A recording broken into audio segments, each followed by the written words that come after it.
Don't text her, don't call her, and don't look for her. Now, I know that's not what you want to hear right now, and that every instinct you have is pointing in the exact opposite direction toward doing something, saying something, reaching out one more time with the right words that might finally make her understand or make her change her mind. That instinct feels so natural because it comes from a genuine place. You care about her, you don't want to lose her, and doing nothing feels like giving up on something that still matters to you. But here's what nobody tells you about that instinct: it's working against you. Every text you send that she doesn't respond to with genuine warmth, every call she lets ring out, every time you show up somewhere hoping to accidentally cross her path, none of it is bringing her closer. It's pushing her further. It's confirming a decision she had already quietly made. And it's costing you something you cannot afford to keep spending: your dignity and your self respect. The hardest truth about this situation is also the most freeing one. You have already done enough. She knows how you feel. And now, the most powerful thing you can do, the thing that actually has a chance of changing anything, is nothing. Today, I want to explain exactly why and what you can do instead. She already knows how you feel. You don't need to say it again. This is the part that most men struggle to accept because it feels counterintuitive. It feels like if you could just find the right words, the right moment, the right way to explain how you feel, something would shift. She would finally understand the depth of what you're offering and respond differently. And so the texts keep coming, the calls keep happening, the conversations keep circling back to the same place. But here's what's actually true: she already knows. She knew before you said it the first time, and she knows now. Women are extraordinarily attuned to how the men around them feel. They pick it up in your energy, your behavior, the way you look at them, the way you show up. By the time most men work up the courage to express their feelings directly, the woman has already been aware of those feelings for a while. Your declaration was not new information. It was confirmation of something she had already processed, which means that saying it again in a different way, with more detail, with more vulnerability, with more urgency, is not going to produce a different result. The information hasn't changed. Only the delivery has. And delivery alone has never changed someone's feelings. Think about it honestly from the other direction. Has anyone ever changed how you felt about them by repeatedly telling you how much they liked you after you'd already decided you weren't interested? Or did the persistence make you feel more certain about your decision, not less? That's exactly what's happening from her side. Every repeated expression of your feelings, every follow up message, every attempt to revisit the conversation is not making her reconsider. It's making her more certain. It's making her more relieved about the distance she's already created. You've said what needed to be said. She heard it. Now, the most dignified and most effective thing you can do is let it sit and let her decide what she does with it on her own terms. Now, let's talk about why chasing actually makes everything worse, not the opposite. There is a psychological principle at work here that most men are never told about. And once you understand it clearly, it changes everything about how you respond to this situation. When a woman has pulled back, lost interest, or made a decision to create distance, what she needs in that moment, whether she consciously realizes it or not, is space. Not more of you, space from you. And the reason for that is simpler than most people expect. She cannot miss you if you never leave. Missing someone requires absence. It requires a gap where something used to be, a silence where there was previously noise, an emptiness where there was previously presence. And that gap, when it appears naturally and without you engineering it, does something to the human brain that no amount of persistent contact ever could. It creates longing. It surfaces feelings that were buried under the comfort of constant availability. It forces an honest reckoning with what was actually there. But when you chase, when you fill every potential gap with another text, another call, another attempt to keep the connection alive, through sheer persistence, you remove the very conditions under which she might have started to miss you. You make yourself so consistently present that there is no space for absence to do its work. And worse, you shift the dynamic in a direction that makes attraction almost impossible to rebuild. Here's the uncomfortable reality: chasing communicates need. And need, however genuine and human it is, reads as low value to the part of a woman's psychology that governs attraction. It signals that your emotional stability is contingent on her response, that you cannot regulate yourself without her involvement. And that signal, however unfair it might feel, quietly erodes whatever attraction was present. The man who stops chasing does something completely different. He communicates without saying a single word that he has a life worth returning to. And that is considerably more attractive than any message he could have sent. Now, I want to give you a run through of what your no contact actually does to her. This is the part most men don't fully believe until they experience it firsthand. Because when you're in the middle of it, when you've gone quiet, when you've stopped reaching out, when the silence is sitting heavily on your end, it can feel like nothing is happening. Like you're just waiting in the dark while she gets on with her life completely unbothered. And that feeling makes men break. They convince themselves that she's forgotten about them, moved on effortlessly, never thinks about them. And so they reach out, and in doing so, they undo everything the silence was quietly building. Here's what's actually happening on her end when you go silent. In the first few days, she probably doesn't think much of it. She's used to you being available, used to your messages arriving, used to you being the one who keeps the connection alive. The silence registers, but it's easy to explain away. He's probably just giving me space. He'll text soon. Then a few more days pass and you haven't. And something starts to shift. The absence becomes more noticeable. She checks your profile, not because she planned to, but because the silence created a curiosity she didn't expect. She starts wondering what you're doing, whether you're okay, whether the version of you that was always there has genuinely decided to stop being there. And this is where it gets psychologically significant. The human brain places enormous value on things it perceives as potentially lost. What felt ordinary and available suddenly feels significant in its absence. The texts she was slow to respond to, the calls she let go to voicemail, the connection she was taking for granted, all of it starts to look different when it's no longer there on demand. She might not reach out. That's the honest truth, and it's worth naming. Some women won't, either because the feelings genuinely aren't strong enough or because her pride won't allow it. But many will.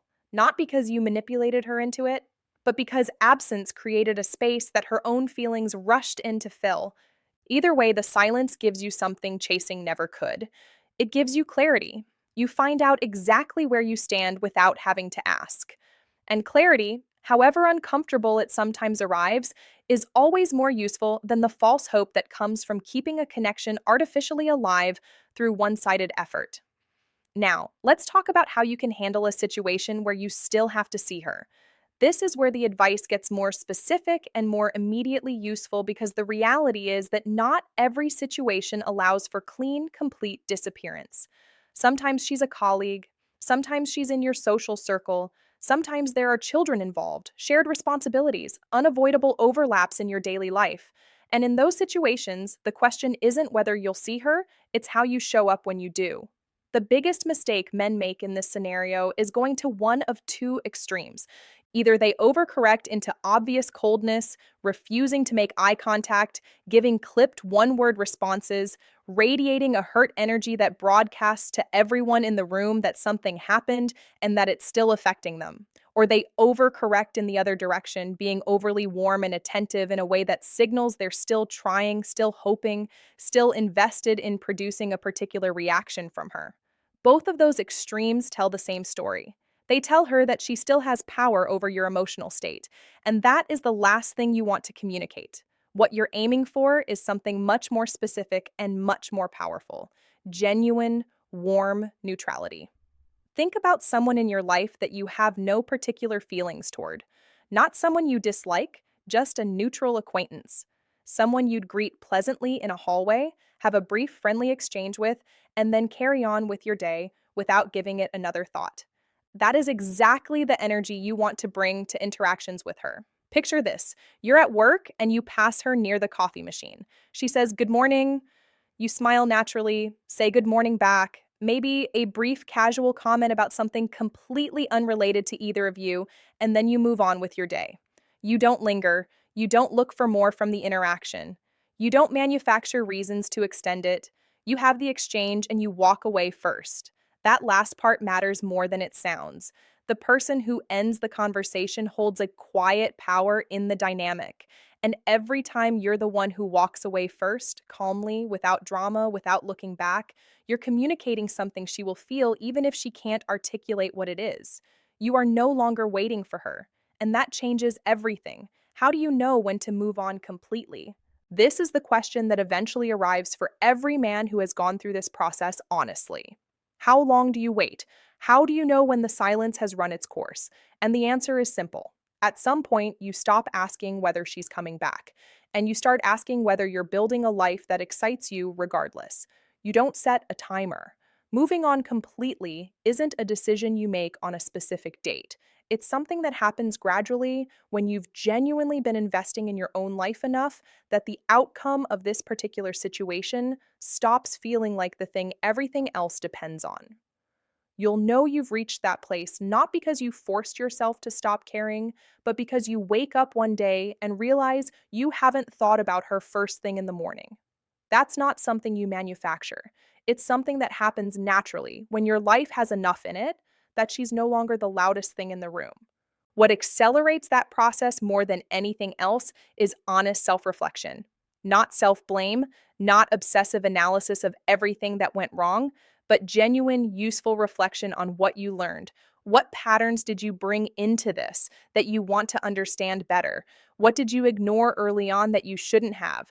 What would you do differently? Not to get her back, but to show up better in the next significant relationship you enter. That reflection is genuinely valuable.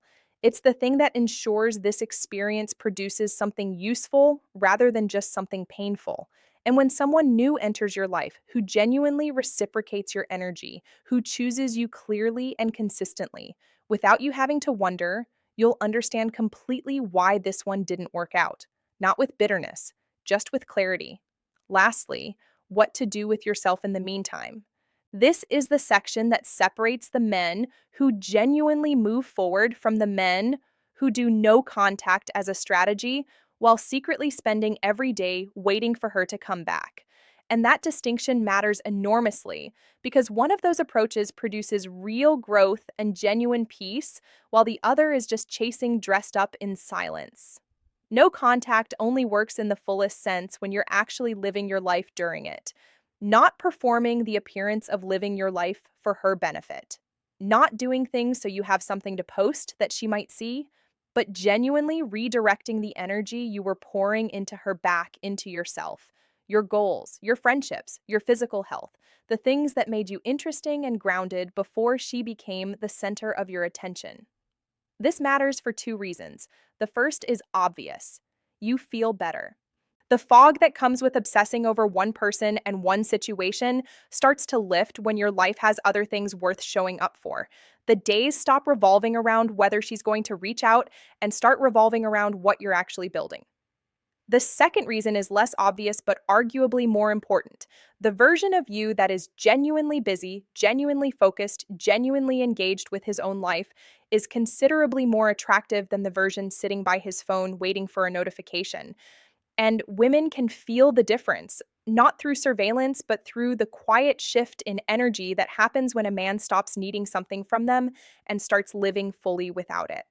So, this is the time to pick something back up that you let slide, a goal you put on hold, a friendship you've been neglecting, a physical discipline that makes you feel strong and clear headed, something that existed before her and will continue to exist after this.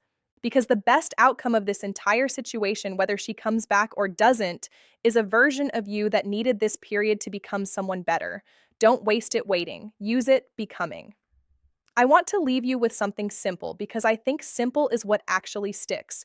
Don't text her, don't call her, don't look for her. Not because it's a game, not because you're trying to manipulate an outcome, but because you have already said what needed to be said and done what needed to be done. And your energy, your time, and your self respect are worth more than being spent on someone who hasn't chosen you clearly.